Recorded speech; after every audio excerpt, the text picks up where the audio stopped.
Hi friends, welcome to our TV dream channel. இன்றைக்கி நம்ம பார்க்க போகிற ரெசிபி தட்டு இட்லியும் காளான் கிரேவியும். இந்த காளான் கிரேவி செய்கிறதுக்கு இன்றைக்கி நான் நேச்சுரலாக கிடைக்கிற காளான் எடுத்திருக்கேன். நீங்கள் கடைகளில் கிடைக்கிற பேக்கெட் காளான்லேயும் இது செய்யலாம். டேஸ்ட் ஒரே மாதிரி சூப்பராக இருக்கும். இப்போ இந்த காளான் கிரேவி செய்ய 2-3 டைம் நல்லா வாஷ் பண்ணி எடுத்துக்கோங்க. காளானை சுடுதண்ணியில் உப்பு சேர்த்து ஒரு 5 மினிட்ஸ் அப்படியே வச்சுருங்க. இதுக்கு ஒரு மசாலா அரைச்சி ரெடி பண்ணணும். அதை நம்ம எப்படின்னு பார்க்கலாம். ஒரு மண் சட்டி வச்சுக்கோங்க. 2 டேபிள் ஸ்பூன் எண்ணெய் சேர்த்துக்கோங்க. 1.5 டேபிள் ஸ்பூன் அளவு வர கொத்தமல்லி, 1/2 டேபிள் ஸ்பூன் சோம்பு, 1/2 டேபிள் ஸ்பூன் ஜீரகம், 1 டேபிள் ஸ்பூன் மிளகு, ஒரு சின்ன துண்டு பட்டை, ஒரு சின்ன பீஸ் ஜாதி பத்திரி, ஒரே ஒரு ஏலக்காய், 3 கிராம்பு சேர்த்துக்கோங்க.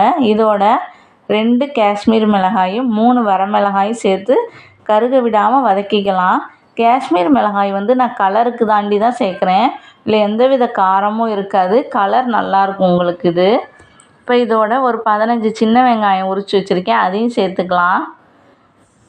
நீங்கள் சின்ன வெங்காயம் இல்லாட்டி பெரிய வெங்காயம் கூட சேர்த்துக்கலாம். ஆனால் இந்த கிரேவிக்கு சின்ன வெங்காயம் தான் ரொம்ப டேஸ்ட்டாக இருக்கும்.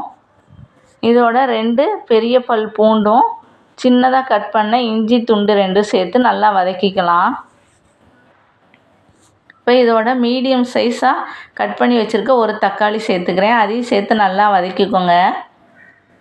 இப்போ நல்லா வதங்கினோன்னே இதை ஆற வச்சு ஒரு மிக்ஸி ஜாரில் சேர்த்து நல்லா பேஸ்ட்டாக அரைச்சி எடுத்துக்கலாம்.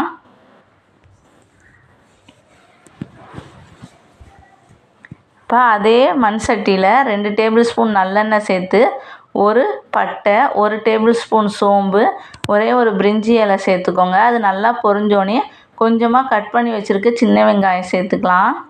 இது கண்ணாடி பதம் வரைக்கும் நல்லா வதக்கிக்கலாம். இப்போ இந்த வெங்காயம் ஓரளவு நல்லா வதங்கிருச்சு.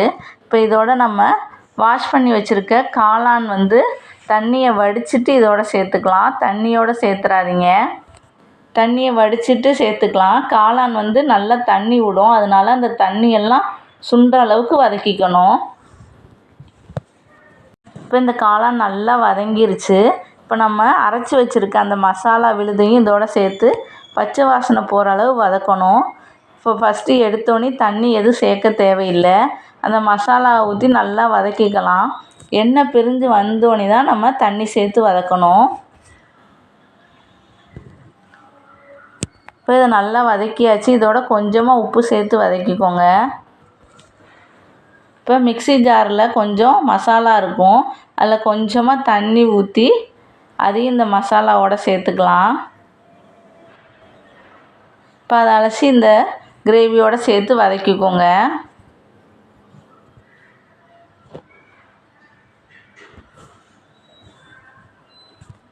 இப்போ இதோட நான் கொஞ்சமாக ஒரு 1/4 டம்ளர் அளவு தண்ணி சேர்த்துக்கிறேன். ஏன்னா கிரேவி நல்லா கொதித்து சுண்டி வந்துடும். இப்போ இது ஒரு மூடி போட்டு 10 நிமிஷம் அப்படியே வேக விட்டு எடுத்துக்கலாம். 10 நிமிஷம் ஆச்சு, ஓப்பன் பண்ணி பார்க்கலாம். கிரேவி நல்லா சுண்டி திக்காகிடுக்கு. இப்போ இதை ஒரு பவுலுக்கு நம்ம ட்ரான்ஸ்ஃபர் பண்ணிக்கலாம். இதுக்கு கொஞ்சமாக கஸ்தூரி மெட்டி சேர்த்து நம்ம சர்வ் பண்ணலாம்.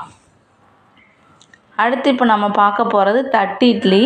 அதுக்கு இந்த மாதிரி சின்னதாக 2 பிளேட் எடுத்துக்கோங்க. இதில் கொஞ்சமாக நெய் அப்ளை பண்ணிட்டு இட்லி மாவு நம்ம நார்மலாக ஊற்றுற இட்லி மாவு எடுத்து இதில் ஊற்றிக்கலாம். இந்த பிளேட்டில் அதுக்குள்ளே நம்ம இட்லி பானையில் தண்ணி ஊற்றி அது நல்லா கொதிக்க வச்சு எடுத்துக்கலாம். இப்போ தண்ணி நல்லா கொதிச்சிருச்சு. இதில் இட்லி பிளேட் வச்சுக்கோங்க. இப்போ நம்ம ரெடி பண்ணி வச்சுருக்க இட்லி மாவு தட்டையும் இதில் வச்சிடலாம். ஃபஸ்ட்டு ஒரு தட்டு மட்டும் வச்சுக்கலாம். அப்புறம் மேல் இட்லி பிளேட் வச்சுட்டு அது மேலே ஒரு தட்டு வச்சுக்கலாம். இப்போ நீங்கள் சின்ன தட்டாக இருந்தால் ஒரு பிளேட்டில் 2 தட்டு வச்சுக்கலாம். இப்போ மேல் இட்லி தட்டு வச்சு அது மேலே ஒரு பிளேட் வச்சு இட்லி மூடி போட்டு 10 நிமிஷம் நல்லா வேக வச்சு எடுத்துக்கலாம். இப்போ இட்லி நல்லா வெந்து வந்துருச்சு. அதை ஒரு நைஃப் யூஸ் பண்ணி சுற்றி எடுத்துக்கோங்க. எடுக்க ரொம்ப ஈஸியாக வரும். இப்போ நம்மளோட தட்டு இட்லி சூப்பராக ரெடி ஆகிடுச்சு. நீங்களும் இதே மாதிரி சின்ன சின்ன பிளேட் யூஸ் பண்ணி தட்டு இட்லி செஞ்சு பார்த்துட்டு எப்படி இருந்ததுன்னு கமெண்ட் பண்ணுங்கள். நான் இன்றைக்கி காளான் கிரேவியை தட்டு இட்லியோடையும் சப்பாத்தியோடையும் சர்வ் பண்ணியிருக்கேன். தேங்க்யூ ஃபார் வாட்சிங்.